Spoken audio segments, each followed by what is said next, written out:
Bonsoir à tous, j'espère que vous allez bien. Bonjour à tous ceux qui me connaissent pas, et bonjour aussi au replay sur YouTube. Donc on va commencer ce petit live, on va commencer du coup l'introduction aux vagues d'Elliott qui est ma spécialité, ma passion avant tout, et du coup j'espère que je vais vous amener ma passion. Le livre Elliott Wave Principle date de 1979, mais Ralph Nelson Elliott, du coup la réelle personne qui a inventé cette théorie-là, donc après vraiment beaucoup, il me semble que c'était 23 ans d'études des marchés, a vu que le marché en fait réagissait d'une manière assez incroyable, donc sous forme de pattern. Pour ceux qui ne savent pas ce qu'est les patterns, en fait c'est un schéma préconçu, donc fractal, pour ceux qui connaissent un peu le vocabulaire. Prenez par exemple un flocon de neige, prenez une feuille d'un arbre, et vous allez voir en fait que c'est étonnant, mais vous allez avoir du coup le schéma d'un flocon. Pour ceux qui voient un petit peu, un flocon, vous allez avoir justement une tige avec plein de tiges qui vont sortir de part et d'autre. Si vous zoomez en fait, si vous zoomez un x10, x100, eh ben vous allez retrouver exactement ce même schéma préconçu, donc cette même fractale, dans un degré plus petit. Et si vous faites exactement pareil, si vous rezoomez à l'infini, vous allez retrouver exactement la même chose. Donc ça, c'est ce qu'on appelle une fractale, une pattern. Donc vous allez retrouver les fractales motrices, en fait. Ralph Nelson Elliott a dit, pour former un cycle des vagues d'Elliott, vous allez avoir d'une part, dans un premier temps, un cycle moteur qui va se découper en 5 segments. À la suite des patterns motrices, vous allez retrouver les patterns de correction qui, elles, vont être développés donc, en 3 segments. Donc 3 segments ici, zigzag et flat, et les patterns complexes aussi. Mais vous pouvez aussi retrouver donc une autre pattern, le triangle qui, elle, si vous regardez vraiment d'une manière assez simple, est découpée en 5 segments, hein, vague A, vague B, vague C, vague D, vague E. Cependant, c'est une pattern de consolidation. Vous allez un peu retrouver le système de poupée russe. Par là, j'entends, vous allez retrouver du coup par exemple une pattern, une impulsive. Dans cette impulsive, si vous zoomez sur la vague 3, vous allez retrouver aussi une impulsive. Si vous allez zoomer dans la vague 3, de la vague 3, vous allez retrouver une impulsive, et ainsi de suite. Aujourd'hui, on va pas traiter une pattern en particulier, on va tout simplement parler de GLD et faire une belle analyse là-dessus. Les vagues d'Elliott, on les voit tout le temps, parce qu'en fait, le marché se développe avec les vagues d'Elliott. Donc, il n'y a pas d'évolution de marché s'il n'y a pas de vagues d'Elliott. On va passer du coup au deuxième sujet qui est le contexte macroéconomique, parce que bien sûr, il faut toujours faire une petite analyse macroéconomique pour savoir justement où en sont les marchés, où est-ce qu'on en est d'une manière générale sur les marchés financiers, et du coup, indirectement, les crypto-monnaies. Je vais vous passer donc un tweet que j'avais fait il y a de ça vraiment pas mal de temps. Sommes-nous sur un bottom au niveau du BTC? Au niveau du BTC, et c'était aussi vraiment à généraliser avec les marchés tradis. Les conditions pour trouver un bottom doivent amener les investisseurs à une vente frénétique de leurs investissements. Pour ce faire, du coup, on retrouvera généralement des propos du type guerre, mauvaise nouvelle, panique, récession.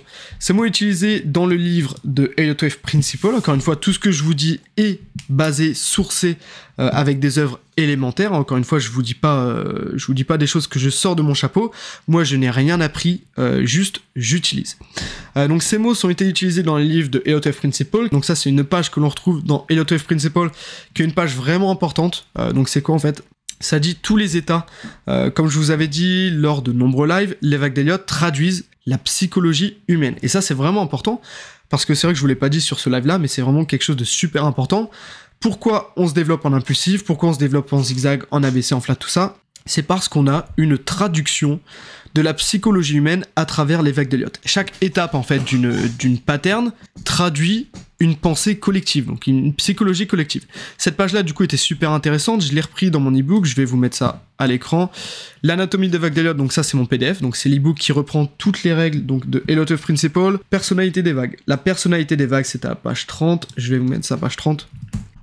Donc voilà un peu une page super importante de mon e-book, la personnalité des vagues. Donc cette page a été reprise en partie parce que bien sûr je l'ai complexifiée, on va dire, j'ai ajouté du propos sur cette page-là. Et donc ici, pour avoir un bottom, c'est ce que je vous ai mis en bas, ça va être la partie la plus importante. Donc pour avoir un bottom sur les marchés, mais qu'est-ce que l'on doit retrouver? On doit retrouver un environnement émotionnellement négatif, poussant les investisseurs à se détourner des marchés et du coup à avoir vraiment une vente frénétique de leurs biens. Donc on sait que c'est ça en fait qui amène un bottom. On doit s'attendre à ça. Le temps qu'on n'a pas les investisseurs qui sont en peur, vraiment, qui sont en panique, qui ont vraiment peur pour leur investissement, le temps qu'on n'a pas malheureusement des mauvaises nouvelles, hein. C'est triste à dire mais c'est la triste réalité, et bien tout simplement il n'y aura aucun bottom qu'il se fera. Donc les différents degrés que l'on peut retrouver, donc c'est vraiment une survie, un questionnement au niveau de la survie du marché. On retrouvera des termes du type guerre, panique, récession, mauvaise nouvelle, des termes que l'on retrouve exactement en ce moment même. Si vous regardez la récession, est-ce qu'on est en récession? Alors la question est plus complexe que ça, on se trouve vraiment pas très bien, donc on n'est pas, il me semble, on n'est pas encore en récession. Pour ça, il faut finir du coup le 4 semestres plutôt à faire. On doit avoir toute une économie qui est à plat et qui est à l'inverse de ce qu'on doit s'attendre. Et donc, là en ce moment, on a fait 3 semestres dans le négatif, donc plus qu'un normalement pour être en récession. Donc ça, c'est vraiment... on y arrive, vraiment. Au niveau de la guerre, c'est triste aussi, hein, mais en ce moment, c'est ce qu'on retrouve. Hein. Si on regarde au niveau de l'Ukraine, justement, Macron a parlé ce soir de Ukraine-Russie. Une question au niveau de la survie. Donc là, on n'en est pas encore au niveau du BTC. On n'a pas vraiment de questionnement de survie, parce que là, si je regarde, on est quand même 78 en ce moment même. D'ailleurs, merci à tous ceux qui sont présents sur le live, ça me fait extrêmement plaisir. Mais on n'a pas réellement un statut de survie. Et des mauvaises nouvelles, ça on en a plein. Hein. Ici, donc, inflation aux États-Unis qui atteint 9,1% en juin sur un an. Lorsqu'on a des grosses news comme demain vous pouvez voir du coup au niveau du côté allemand, on va avoir justement inflation rates, donc ça super important, hein, les taux d'inflation. News super important, donc pour ceux qui traitent le DAX et justement les Forex au niveau justement de l'Europe, faites attention. Au niveau du côté américain aussi, faites attention là, super grosse news en fait, vous pouvez voir en ce moment même sur les marchés, aucune volatilité en ce moment, hein, ces derniers jours, aucune volatilité, on se fait chier, c'est tout simplement parce que tout le monde attend ces news là pour se positionner. En tout cas cette semaine, c'est ce qui s'est passé, pas de grosses news, hein, pas de grosse volatilité, faites attention. Pour ceux qui ont des positions, faites attention à vos stops, hein, vraiment sécurisez vos positions. N'ouvrez pas de position sur ces créneaux-là pour ceux qui ne traitent pas d'une manière fondamentale.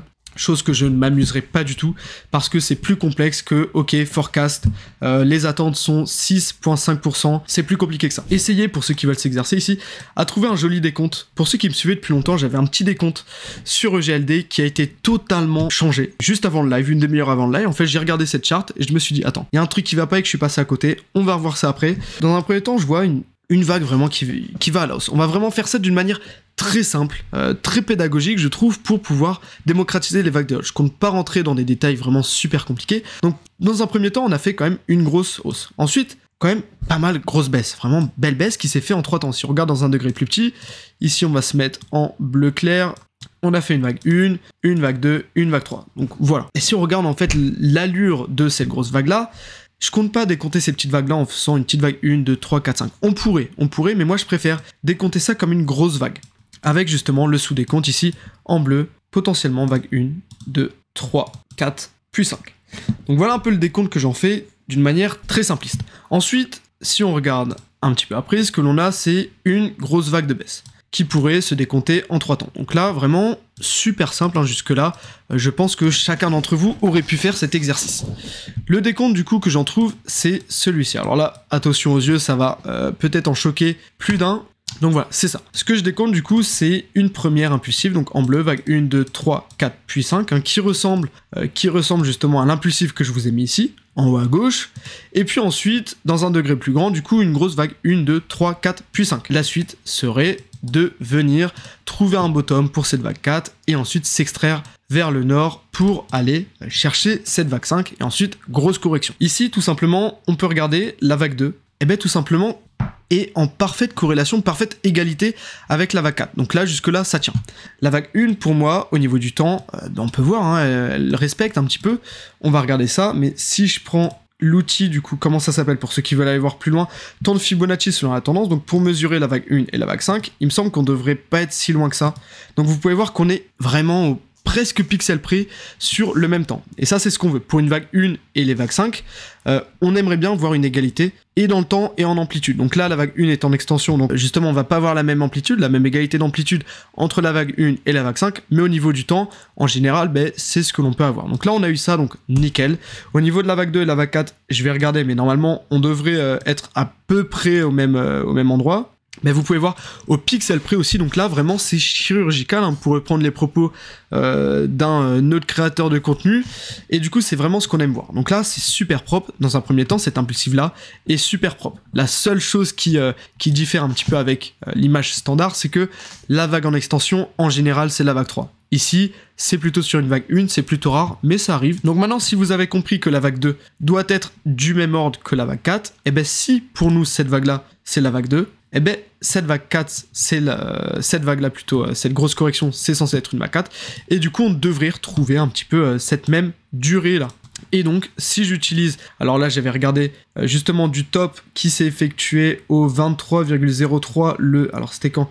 Le 1er juillet 2019 jusqu'au lundi 9 mars 2022, on a 252 jours de correction. Pour la vague 4, où nous amènerait ces 252 jours de correction, ça nous amènerait ici, du coup le 1er août 2022. Donc on n'est pas sur un bottom exact, hein, mais cette science-là, en fait, des Fibonacci, faut voir ça d'une manière assez écartée. Donc si on tombe au pixel près, c'est super propre, mais sinon, bon bah, vous voyez très bien qu'on n'est pas super loin, hein. Si j'utilise du coup l'outil de Fibonacci, les 100%, vous voyez, ils sont ici. On est quoi? On est à quelques jours près, donc vraiment rien de... On est vraiment à 49 jours près, donc sur 252, donc ça va en fait. Ça va, on n'est pas non plus sur une absurdité. On pourrait se trouver sur un bottom, en tout cas, rien nous dit le contraire.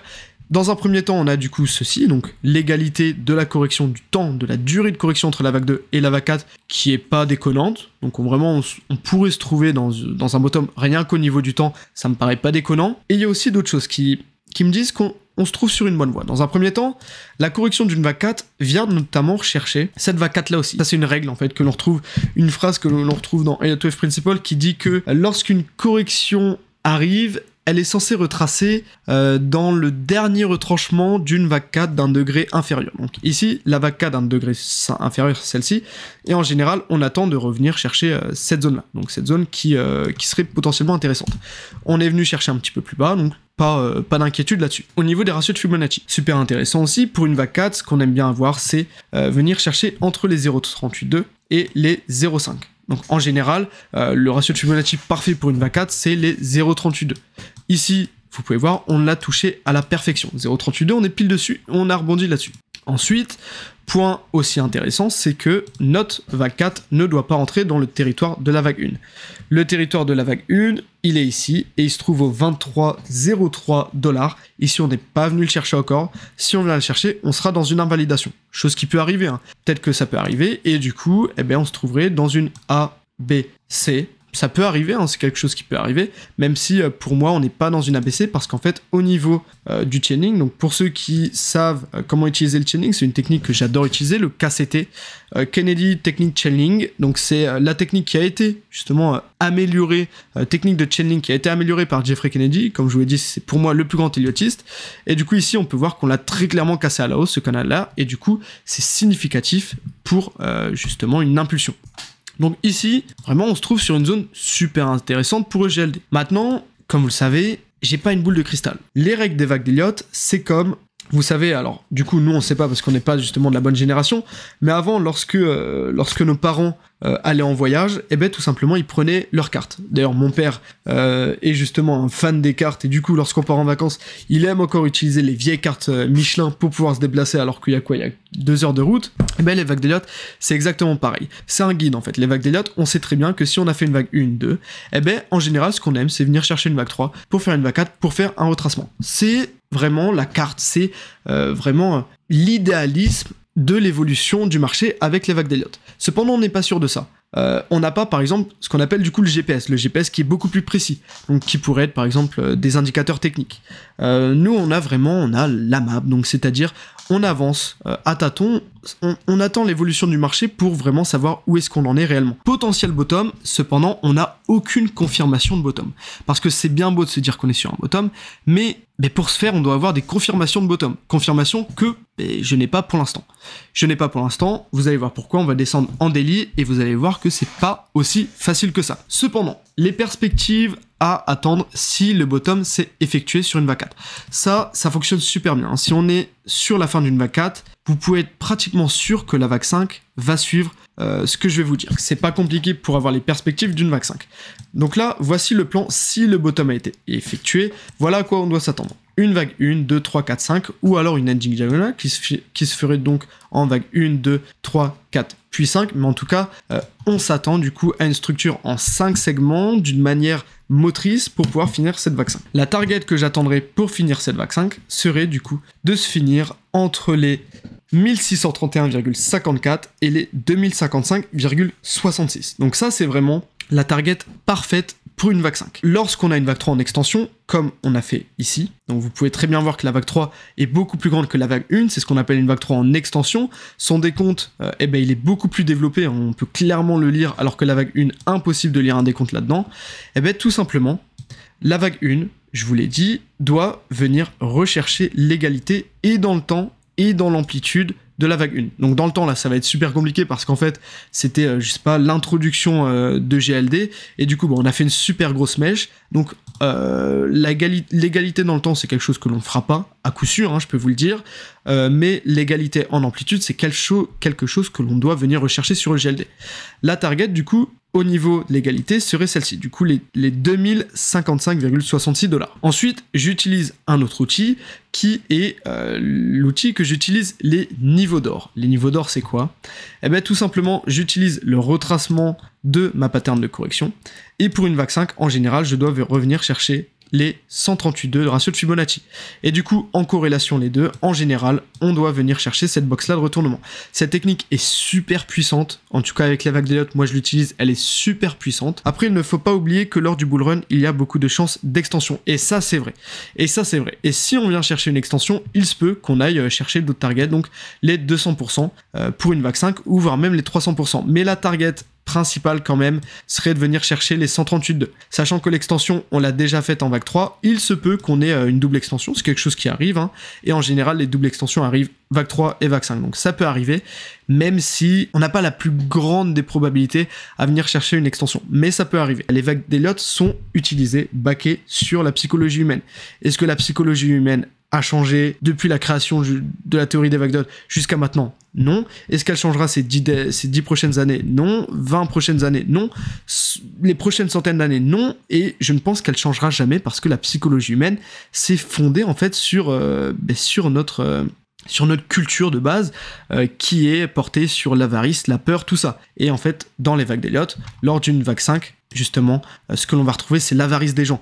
Les gens vont se dire, ok, super, on est monté super haut, mais pas assez, parce que la vague 3, on avait fait une performance de fou, donc je pense qu'on va faire une performance à peu près comme une vague 3, mais pas trop non plus, parce que sinon ça serait trop beau. Justement non, c'est totalement l'inverse. Je voulais vous passer avant ça les indicateurs, donc pour ceux qui connaissent un peu, pour ceux qui suivent ma chaîne, j'aime beaucoup utiliser les indicateurs, j'ai ma propre boîte à outils, j'aime bien utiliser le terme boîte à outils pour dire justement les indicateurs que j'utilise, et dans un premier temps, ce que j'aime bien faire, c'est utiliser le RSI avec le stochastique. Super intéressant, honnêtement, je sais pas si vous connaissez. Donc ce que l'on a en fait, on retrouve des bandes vertes et rouges sur le RSI. Tout simplement, les tendances haussières vont être contenues dans les bandes vertes, tandis que les tendances baissières en fait vont être contenues dans les bandes rouges. Donc là, jusque-là, rien de compliqué. Ensuite, du coup, là, on se trouve dans une tendance haussière. Ici, du coup, on est sur une tendance haussière. Tendance haussière, du coup, on est censé venir rebondir sur justement ce support plutôt de tendance haussière. Donc là, on se trouve sur un point super intéressant. Au niveau du stochastique, mais regardez-moi ça, au niveau du stochastique, on se trouve en dessous de la zone de survente.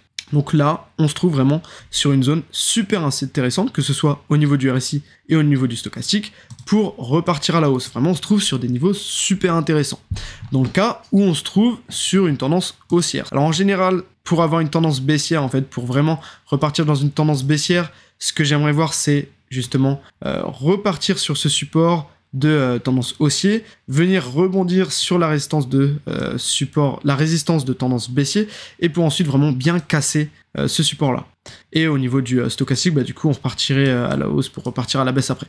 Donc voilà un peu. Mais là en tout cas, au niveau de ça, on se trouve vraiment sur des points super intéressants. Au niveau de l'Elliott DX, c'est la deuxième boîte à outils que j'adore utiliser. Vous avez une combinaison du Donchian avec 2 EMA et l'ADX. Alors l'ADX, il me semble que vous allez pas le voir d'une manière assez visible et d'une manière assez propre, donc je vous mets ça pareil. On va se mettre en weekly, et tout simplement au niveau du canal de non-chiant, ce qu'on peut voir c'est qu'on est dans une tendance haussière aussi, parce que là on a justement le canal de non-chiant qui vient justement aller à la hausse à chaque fois. Ici, on vient commencer à retoucher la phase baissière, en fait, le support du canal de non-chiant. Ça veut dire qu'on se trouve en fait aussi dans une phase du marché qui est vraiment avec un momentum qui est en survente, c'est-à-dire qu'on vend beaucoup trop comparé à ce que le marché doit réellement être. Donc ici, on a un ADX qui retourne à la baisse. Donc ADX qui retourne à la baisse, donc je m'attends à une potentielle hausse pour venir chercher cette EMA 30. Ce que j'attendrai du coup pour avoir une confirmation haussière au niveau de l'ADX en 3D, je pense que ça serait super bien d'avoir ça, ça serait d'avoir un redressement, donc au-dessus des 20, bien sûr ça c'est super important, il faut être au-dessus des 20 pour justement avoir une confirmation haussière sur le GLD en 3 jours, ça serait d'avoir un retournement haussier de l'ADX avec un croisement bullish. Croisement bullish, c'est quoi? C'est l'EMA 30, donc ici en rouge, qui passerait en dessous de l'EMA 5 en jaune. Et lorsque vous avez du coup un croisement bullish avec un Elliott DX qui se trouve en positif et en tendance haussière, et bien justement là ça veut dire maturité pour aller à la hausse, et du coup let's go pour notre VAG 5. Donc maintenant on va passer dans une time frame plus faible qui est le 3 jours. Pour rappel, on se trouve dans une VAG 4. On se trouve dans une VAG 4 qui devrait du coup arriver vers une VAG 5 et du coup trouver un nouvel ATH pour justement à l'issue de cette VAG 5. Ce que l'on voit très clairement pour utiliser la technique du KCT, comme vous savez j'adore utiliser cette technique là, c'est j'utilise mon canal et tout simplement on voit, qu'est-ce que vous remarquez d'une manière assez grossière, c'est que dans un premier temps on a un mouvement qui s'est effectué en 3 temps, donc vague 1, vague 2, vague 3, on peut voir ça d'une manière assez précise, assez grossière en fait, avec un sous-décompte. D'ailleurs, on peut s'amuser à faire le sous-décompte pour commencer à décompter, pour ceux qui veulent aller un petit peu plus loin. Vague 1, vague 2, vague 3, vague 1, vague 2, vague 3, et vague 1, vague 2, vague 3. Voici le décompte que j'en fais. Dans un second temps, qu'est-ce que je peux remarquer d'une manière assez visible aussi, assez rapide, c'est que la vague 1, la vague 2, plutôt la deuxième vague baissière, rebondit à la perfection sur mon canal baissier. Chose que j'adore voir pour une pattern de correction en 3 temps. Dans un troisième temps, plutôt, ce que j'aime bien voir, c'est justement le ratio de Fibonacci, et je peux voir que ma deuxième vague baissière, du coup, vient chercher approximativement la vague 1. Si j'utilise le deuxième outil qui est du coup les niveaux d'or, et ici on vient chercher les 200%, alors on vient chercher un petit peu plus que ma box, du coup les 200% et les 100% de ratio de Fibonacci. Donc des fois il se peut qu'on déborde, comme je vous l'ai dit, les ratios de Fibonacci ne sont pas à utiliser d'une manière précise. Ensuite, qu'est-ce que l'on peut remarquer? Notre canal vient de se faire casser à la hausse. Et ça, en fait, c'est un signal super important, en tout cas, pour moi, c'est un signal super important qui nous indiquerait du coup une potentielle hausse du marché. Cependant, disclaimer, ici, j'utilise les mêmes techniques que j'utilise pour le trading. Trading, comme vous le savez, on n'est pas sur des win rates de 100%, c'est quelque chose d'improbable. Personne a un win rate de 100%. Donc on peut avoir un win rate de 60, 80. Jeffrey Kennedy, qui est le plus grand Elliotiste, a un win rate avec les vagues d'Elliott de 80 à 90%, avec un RR qui se trouve en général de 3, 4. Bien sûr, ne misez pas tout là-dessus, donc ça c'est une stratégie, justement acheter et mettre un stop loss ici, c'est une stratégie trading, mais tout simplement je ne le recommande pas ici, en tout cas pour une vision très très long terme là-dessus, comme ça je le recommande surtout pas. Cependant, si je regarde la tendance primaire, ici on est sur une tendance baissière, on est sur une grosse tendance baissière. De plus, avec le RSI, tout simplement, si j'utilise la technique que je vous ai dit juste avant, la technique de Andrew Cardwell ici, on est toujours dans une tendance baissière, parce que le prix évolue depuis le top, vous pouvez voir, il fait un rebond à chaque fois, il évolue dans justement cette tendance baissière. Je vous ai dit tendance baissière contenue entre les deux trendlines rouges. Et donc ici on se trouve pareil, donc j'attendrai de venir casser réellement cette trendline là, donc venir casser, il faudrait venir casser ça. Alors voilà, ici en daily c'est beaucoup plus propre, regardez, on est venu une fois, alors si je vous mets ça comme ça, justement là je vais pouvoir vous donner un bel exemple super bien. On est venu une première fois, donc depuis le top, voilà c'est super précis cette technique là. Depuis le top, on est venu une fois donc titiller ce support en fait pour les trendlines baissières. On est venu rebondir une fois, rebondir 2 fois, rebondir 3 fois, et vous voyez ici, on est potentiellement en train de rebondir une 4e fois, avec un stochastique qui était à chaque fois dans la zone de surachat. Donc là ici, ça nous donne vraiment l'inverse de mon analyse technique. C'est des choses qui arrivent, c'est vraiment des choses qui arrivent. Cependant ici, mais on peut s'attendre à une pattern de retournement. Et c'est exactement ce à quoi je m'attends. Donc c'est-à-dire, on va retourner à la baisse. Donc là, on retourne un petit peu à la baisse sans venir chercher un nouveau plus bas. Super important ça. Et ensuite, venir chercher un support ici. Ce support qui se trouve du coup support de la tendance haussière. Et du coup, par rapport à là, ensuite on ira à la hausse. Et là, ensuite, je pourrais envisager un retour à la hausse avec une vague 1, 2, 3, 4, 5, et vous aurez compris la chanson, pour venir chercher une vague 5. Pour l'instant, je n'ai aucune confirmation de tendance haussière sur le RSI et le stochastique. Donc faites attention à ça. Ce que j'attends, c'est en fait ce qu'on appelle le double swing high pour justement le retournement haussier. Ça serait vague 1, vague 2, vague 1, vague 2, pour ensuite casser, et casser d'une manière assez propre. Et là, du coup, on serait OK, confirmation de retournement haussier à partir de cette cassure-là, et là, ça serait super intéressant. Voilà, je pense au niveau du live, on est bon pour aujourd'hui. Ça fait quoi, 1h44 que je parle, de très loin, le meilleur live que j'ai jamais fait. Je vous remercie énormément, super plaisir de parler avec vous. J'ai développé, du coup, un site internet où je vous développe mon ebook avec justement toutes les règles des vagues d'Elliott, mais attendez, c'est pas que ça. Vous pouvez aller dans outils, liens et références. Je me suis fait chier pour faire tout ça, les gars, ça m'a pris un certain nombre de temps. Vous avez du coup tous les outils que j'utilise, donc que ce soit TradingView, XTB, Binance, tout ça, avec des liens de référencement, donc les calendriers économiques super intéressants. Et aussi, vous pouvez avoir, donc pour ceux qui ne veulent pas, d'ailleurs je vous recommande de passer par les mêmes ouvrages que j'ai justement utilisés pour apprendre les vagues d'Elliott. Donc dans un premier temps, l'ouvrage que je vous recommande vraiment pour aller plus loin dans les vagues d'Elliott, c'est celle-ci que vous devez apprendre, que vous devez avoir avec vous. Et je l'ai toujours avec moi, même si elle me sert plus à grand chose, parce que j'ai développé mon ebook qui justement développe les mêmes règles, donc j'en ai pas forcément besoin, mais ça fait toujours plaisir d'avoir ce livre-là avec moi. Donc Elliott Wave Principle, malheureusement sont 100% anglophones, et donc c'est vraiment dommage. Et c'est pourquoi en fait justement j'ai ouvert mon propre site, parce que certaines personnes de ma communauté justement étaient contraintes à ne pas pouvoir accéder à ces œuvres là parce qu'elles n'avaient pas justement la barrière anglophone qui est vraiment je trouve un minimum à avoir si vous voulez avoir ces connaissances en vagues d'Elliott. Et du coup, j'ai vraiment taffé le sujet à fond pour vous proposer vraiment une œuvre dont j'en suis super fier, c'est l'anatomie des vagues d'Elliott. Vous pouvez du coup aller dans Aperçu et voir le contenu de cet ebook-là. Donc, vous avez les règles élémentaires du coup qui sont basées sur les règles certifiées des vagues d'Elliott. Au niveau de mes réseaux, alors justement, ça me ferait super plaisir là. J'ai mon Twitter, donc n'hésitez pas à venir là-dessus. Qu'est-ce que je fais en fait sur mes réseaux? Eh bien, tout simplement, dans un premier temps, je vous fais du contenu gratuit. Donc dans un premier temps, là c'est gratuit. J'ai pas encore développé mon service payant, chose que je ferai, je pense, l'année prochaine. Bien sûr, tout a un prix.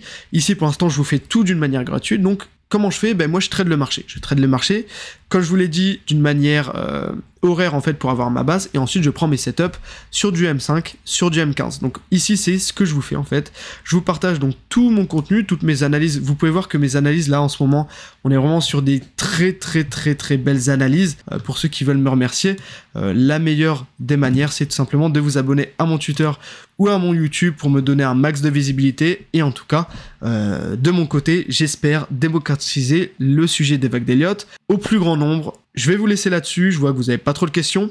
On se retrouvera du coup mercredi prochain pour une nouvelle analyse. En tout cas, merci encore pour votre écoute, vraiment meilleur live que j'ai fait depuis le début, donc ça doit être le 6e, 7e live, meilleur live que j'ai fait avec vous. Un grand merci et on se retrouvera du coup la semaine prochaine.